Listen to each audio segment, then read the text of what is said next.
नमस्कार, मैं वायर से अजय आशीर्वाद। आज हम बात करेंगे बिहार में एक प्रमुख राजनीतिक गतिविधि जो पिछले हफ्ते ही हुआ, उसके बारे में बात करेंगे और किस तरीके से मुकेश सहनी जो बिहार में एक मिनिस्टर थे, एनिमल हस्बेंड्री और फिशरीज़ मिनिस्टर, उनको किस तरीके से निकाला गया और किस मुकेश सहनी जो पिछले बिहार के चुनाव में आपको याद होगा कि किस तरीके से राष्ट्रीय जनता दल के साथ लगातार रहे और चुनाव से 1 या 2 दिन पहले एक ड्रामेटिक तरीके से प्रेस कॉन्फ्रेंस में, जहां तेजस्वी यादव के साथ वो डायस में थे, वहां से उठकर चले गए कि वो महागठबंधन का पार्ट नहीं है। उसके बाद वो जाकर बीजेपी के साथ उन्होंने गठबंधन की 11 सीटें लड़ी, जिसमें से वो 4 सीटें हार गईं। वीआईपी जो विकासशील इंसान पार्टी है, जो मुकेश सहनी की जो पार्टी है, उस वीआईपी के नाम से जानी जाती है, और वो 4 सीटें जीती, जिसमें मुकेश सहनी खुद हार गए। लेकिन गठबंधन का जो एक प्रिंसिपल है, उसके अनुसार भाजपा ने उन्हें मिनिस्टर बनाया, उनको एमएलसी बनाया और फिर उसके बाद उनको एनिमल हस्बेंड्री और फिशरीज़ डिपार्टमेंट देकर उनको रखा। लेकिन पिछले जब से यूपी चुनाव ख़त्म हुए हैं, तब से वीआईपी और बीजेपी के जो रिश्ते हैं, उनमें काफ़ी ज़्यादा अब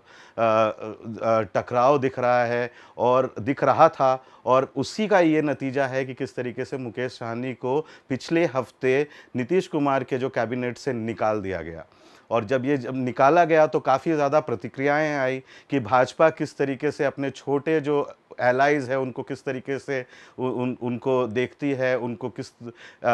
उनका ट्रीटमेंट किस तरीके से करती है। और ये पहली दफ़ा नहीं है जब भाजपा के जो इस तरीके से छोटे छोटे जो दलों के साथ वो गठबंधन करती है, वो पहली बार उनसे रूठ कर या उनसे उनसे रेबेलियन करके वहाँ से निकले। हमने देखा था यूपी में किस तरीके से ओम प्रकाश राजभर की जो पार्टी है, सुहेल देव भारतीय समाज पार्टी, वो किस तरीके से 2017 में आदित्यनाथ के साथ लड़ के 2018 में वहाँ से निकल आए। फिर हमने कुछ ही दिन पहले देखा कि कैसे उनके प्रमुख मिनिस्टर यूपी में स्वामी प्रसाद मौर्य या धर्म सिंह सैनी हो या धर्म सिंह चौहान हो, ये लोग अलग अलग ओबीसी जातियों से आते हैं, उनके प्रमुख लीडर माने जाते हैं, वो किस तरीके से छोड़कर समाजवादी पार्टी चले गए। नॉर्थ ईस्ट में तो हमने देखा ही किस तरीके से आसाम गण परिषद हुआ या नागा पीपल्स फ्रंट हुआ या फिर त्रिपुरा में भाजपा के जो अलाइज है, लगातार उनके खिलाफ कुछ ना कुछ बोलते आ रहे हैं। और भाजपा चुनाव जीतने के बाद जब उनको या तो गठबंधन से निकाल देती है या फिर उनको ऐसा दूसरा दर्जे में रखती है कि वो उनका जो इंडिपेंडेंट है, उनका जो एक स्वाधीन स्टेटस है, या फिर वो चुनाव जीतने में जो उनकी मदद, भाजपा की जो मदद की उन्होंने, उनको एक तरीके से ह्यूमिलिएशन फील होता है और वहाँ से वो निकल कर आ जाते हैं। तो बिहार की ये जो घटना है, वो वीआईपी इस पार्टी का जो निकलना और मुकेश सहनी को उनके पद से बर्खास्त कर देना, वो इसलिए प्रमुख माना जा रहा है क्योंकि ये एक पैटर्न दिख रहा है कि भाजपा के जो छोटे छोटे दल जिनके साथ उन्होंने गठबंधन किया था, वो भाजपा से क्यों नाराज चल रहे हैं। तो इसी के बारे में आज हम बात करेंगे और मुकेश सहनी के बारे में हम बात करेंगे कि देखिए, जब हम मुकेश सहनी की पॉलिटिकल ट्रैजेक्टरी, उनकी जो राजनीतिक जीवन है, जो 2014 के करीब स्टार्ट हुआ था, उसमें उसको वहाँ से 2014 से 2022 तक वो कैसे कहाँ तक पहुँचे, क्या किया उन्होंने, अगर हम ये समझे तो हमें ये भी समझ में आएगा कि मुकेश सहनी कहाँ खड़े हैं और भाजपा उनके समक्ष कैसे खड़ी है। 2014 में के बाद जब नरेंद्र मोदी यूपी बहुत ही भारी बहुमत से जीत कर आए, तो उन्होंने 2017 का चुनाव है, उसमें उनकी तैयारी शुरू कर दी थी। और उसी दौरान यूपी में संजय निषाद नामक एक जो निषाद पार्टी के लीडर है, वो उस समय निषाद पार्टी नहीं बना था, मगर वो निषाद एकता परिषद का एक फोरम बनाया हुआ था उन्होंने, और हर जगह जाकर निषाद आरक्षण की बात कर रहे थे और उसकी काफ़ी ज़्यादा पॉपुलैरिटी ग्राउंड में यूपी में दिखने को आ रही थी। भाजपा ने संजय निषाद को काटने के लिए एक तरीके से मुकेश सहनी, जिनके पास जो बिहार से एक बहुत ही गरीब परिवेश से आते हैं, लेकिन मुंबई चले गए थे और set design, Mumbai film industry में सेट डिज़ाइन के तौर पर काफ़ी उभरे। वहाँ पर ऐसे फिल्म जो देवदास हुआ या ऐसे बड़े बड़े फिल्म हैं, उनकी सेट डिज़ाइन करके उनको काफ़ी ज़्यादा नाम मिला और उसके बाद वो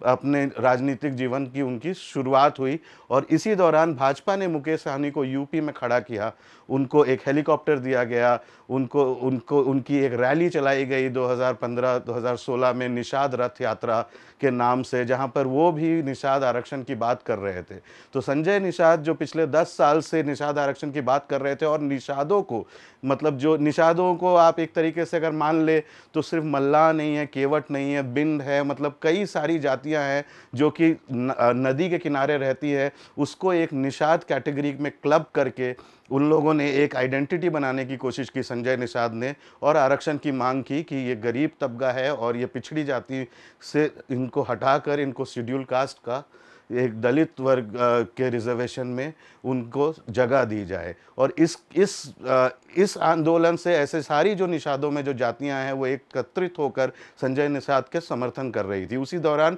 मुकेश सहनी को, एक तरीके से ऐसा कहा जाता है कि मुकेश सहनी को भाजपा ने एक निषाद ऑल्टरनेटिव फ्रंट को, संजय निषाद को काउंटर करने के लिए खड़ा किया। तो जब ये ऐसी बात शुरू हुई तो संजय निषाद जो कि किस बहुत प्रमुख भूमिका रही है एक निषाद को एक राजनीतिक आइडेंटिटी देना, एक जो निषाद कम्युनिटी का एक जो आइडेंटिटी है वो उन्होंने दिया। तो उन्होंने एक तरीके से, संजय निषाद ने उस समय मुकेश सहनी का जो पॉपुलैरिटी बढ़ता जा रहा था उसको उनके साथ एक तरीके से हाथ मिला लिया, ये कहकर मिलाया कि हम लोग दोनों निषाद लीडर हैं और आइए हम लोग गोरखपुर में फूलन देवी जो निषाद आइकॉन मानी जाती है मल्लाह कम्युनिटी से, उनका स्टैच्यू इनॉग्रेट करेंगे गोरखपुर में। इसी दौरान वही 2015-16 के टाइम पर ये दोनों नेताओं ने एक बड़ी रैली की चौरी चौरा में, और वहाँ पर जहाँ पे यहाँ वो निषादों का गढ़ माना जाता है, वो मल्लाह जातियों का गढ़ माना जाता है, वहाँ पर ये रैली बहुत ज़्यादा यहाँ पर भीड़ हुई। और वहाँ पर करीबन ऐसा माना जाता है कि करीबन 2 से 3 लाख लोग थे, जिसका श्रेय संजय निषाद को गया, क्योंकि उन्हीं ने इस पूरी भीड़ को मोबिलाइज किया। और जब वहाँ पर एक साथ डायस में होने के बावजूद मल्लाहों ने एक तरीके से संजय निषाद को अपना नेता माना, और वहाँ पर डायस में मुकेश सहनी थे मगर उनका कद संजय निषाद से छोटा हो गया। कई सारे पत्रकारों से आप बात करेंगे तो आपको वो बताएंगे कि किस तरीके से संजय निषाद का ये एक बहुत ही श्रूड चाल थी कि मुकेश सहनी जो अपने कद से बड़े हो रहे थे उनको किस तरीके से अपने साथ मिलाकर राजनीतिक तरीके से यूपी में उनको अपने से छोटा बना दिया। जब ये हुआ तो इस तरीके से मुकेश सहनी ने सोचा कि जब यूपी में उनके दरवाजे बंद हो गए तो वो अपने होम स्टेट बिहार में जाते हैं। बिहार में EBC, economically backward caste classes की जगह है, वहाँ पर 40% जो इलेक्टोरेट है उसमें ईबीसी की 40% जो है वो मात्रा है, और उसमें से 5% के आसपास मल्लाह जाति होती है। तो वहाँ उनके नेता के रूप में वो उभरने की उन्होंने कोशिश की। 2018 में उन्होंने अपनी वीआईपी पार्टी बनाई, विकासशील इंसान पार्टी, और जहां पर उन्होंने बहुत सारा फैन फेयर के साथ अपनी पार्टी को लॉन्च किया। उनके पास मुंबई फिल्म इंडस्ट्री का पैसा था, उन्होंने न्यूज़पेपर्स में फ्रंट पेज के एडवर्टाइजमेंट्स दिए जहां पे उन्होंने अपने आप को ही एक टाइटल दिया, सन ऑफ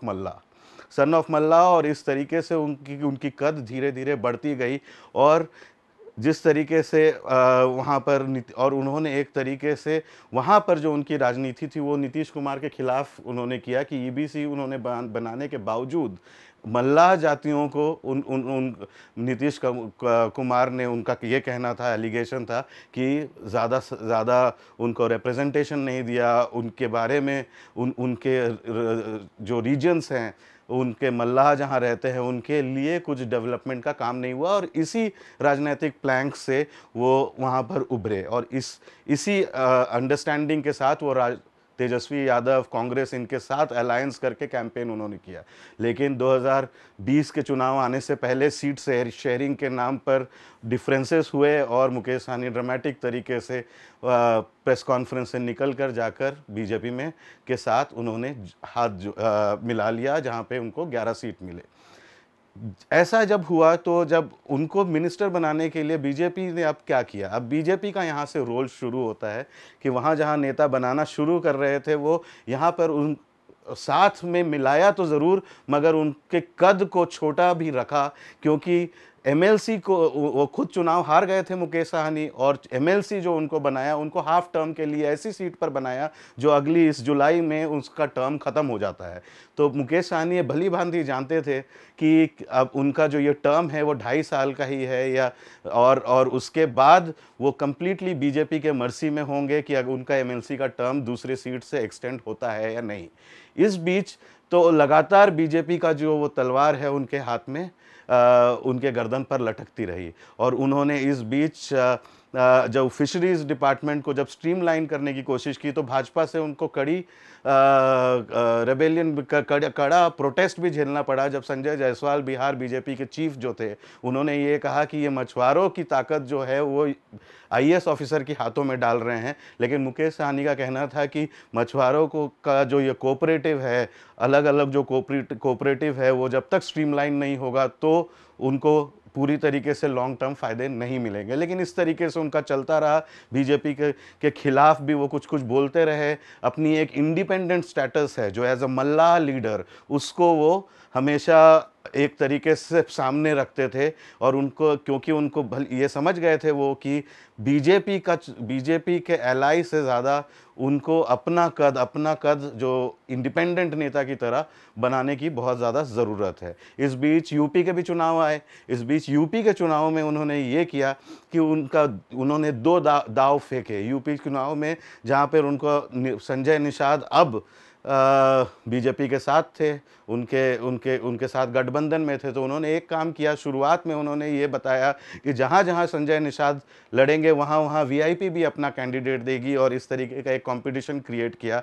ये कहकर किया कि संजय निषाद ने निषादों से उन्होंने अपनी एक पार्टी को दुकान बना लिया है, और निषाद कम्युनिटी को जहाँ पर उनके बीच के जो लीडर्स को टिकट देनी चाहिए तो वो नहीं देकर दूसरे जातियों के लोगों को टिकट दे रहे हैं, और उससे वो किसी तरीके से मॉनिटरी फ़ायदा उठा रहे हैं। ये उनका एलिगेशन था। साथ में उन्होंने बीजेपी के खिलाफ भी एक हमला बोला, जहाँ पे नरेंद्र मोदी, अमित शाह को हर अपनी रैली में अपना एक स्वाधीन कद दिखाने के लिए उन्होंने नरेंद्र मोदी और अमित शाह पे एक तरीके से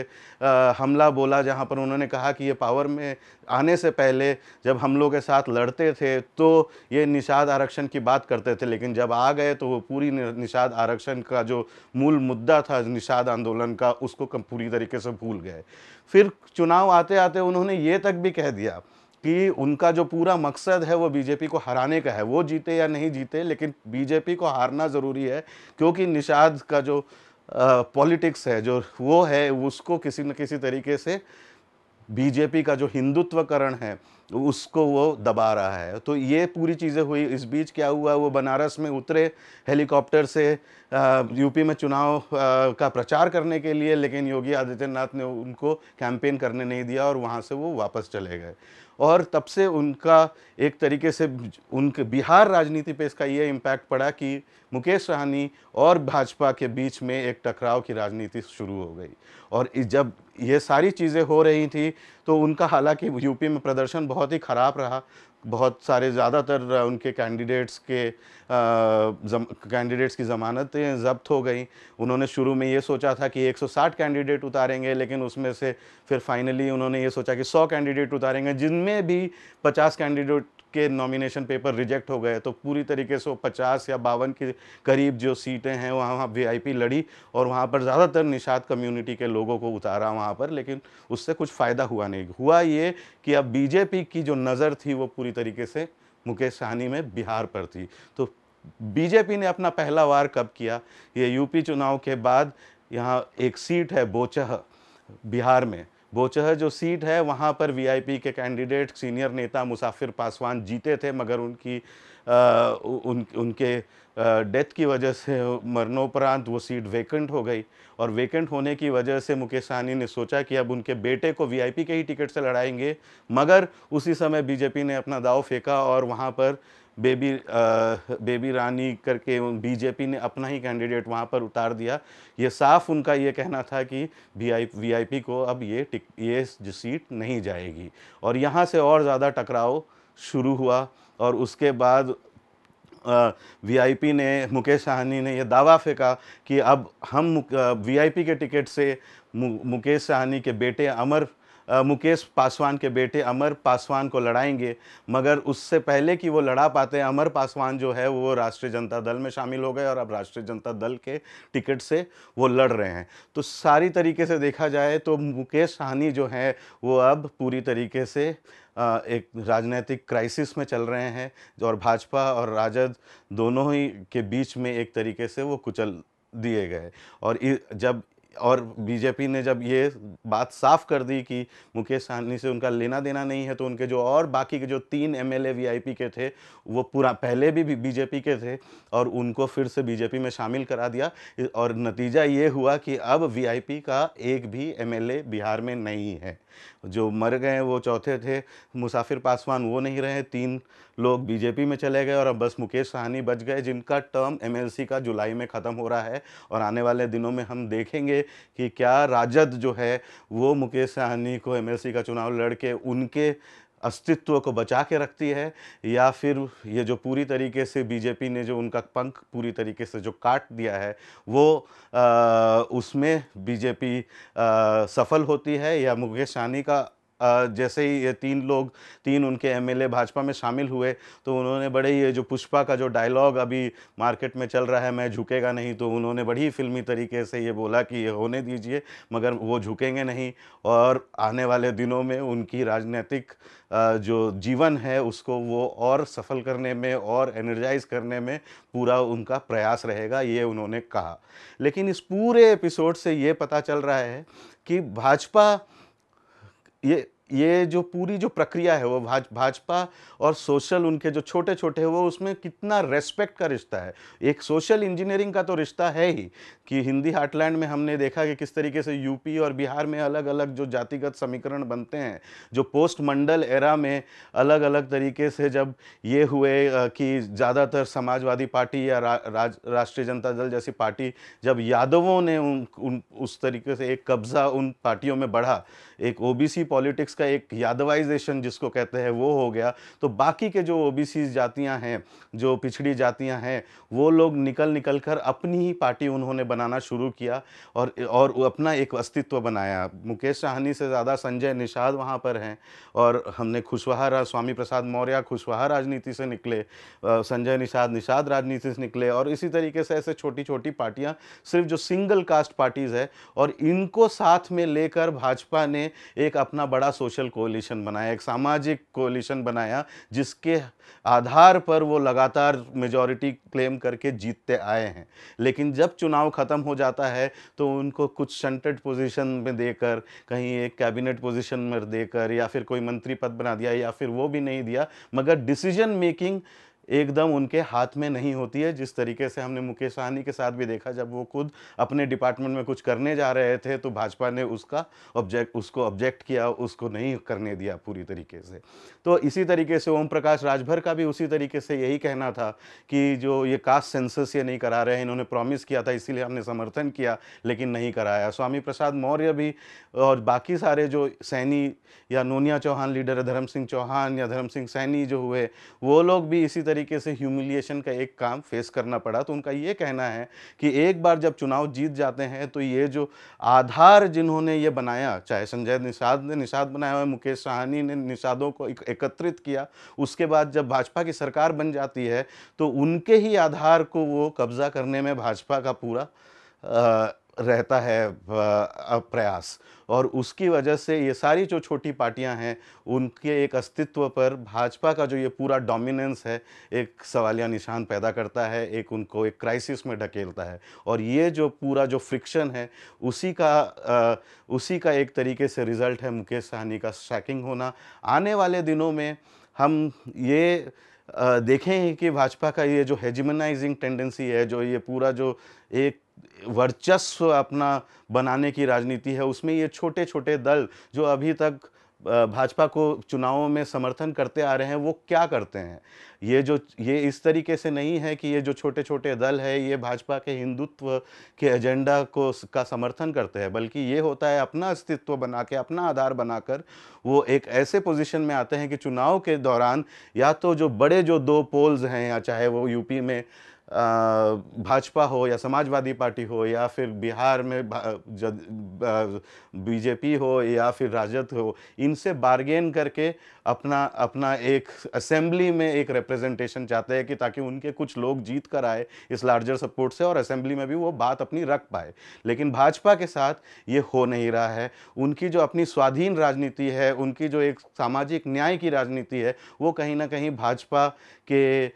जो बड़े अम्ब्रेला में, बड़े छाते में वो कहीं खो सी गई है। आने वाले दिनों में ये तो भाजपा क्या करती है वो तो हमें देखना होगा। चुनाव के दौरान वो फिर से ऐसे छोटे छोटे दलों को अपने साथ में लाएगी। लेकिन अब ये सवाल जो सबसे बड़ा उभर के आ रहा है कि ये जो छोटे छोटे दल हैं, जो एक सामाजिक न्याय के आधार पर अपने आप को खड़े करते हैं, अपने लोगों को इकट्ठा करते हैं, वो क्या इस पैटर्न को समझ पा रहे हैं कि भाजपा उनके साथ क्या कर रही है अभी तक, और क्या अपने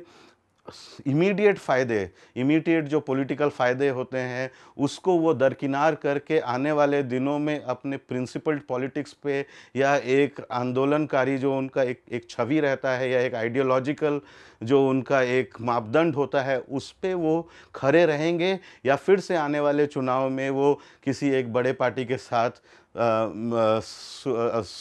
समझ बनाकर उनके साथ चुनाव लड़ेंगे, या ये आने वाले दिनों में हमें देखना होगा। नमस्कार।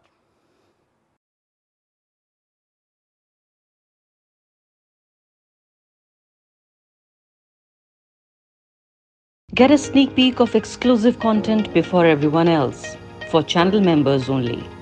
Memberships start at ₹89. Hit the join button below.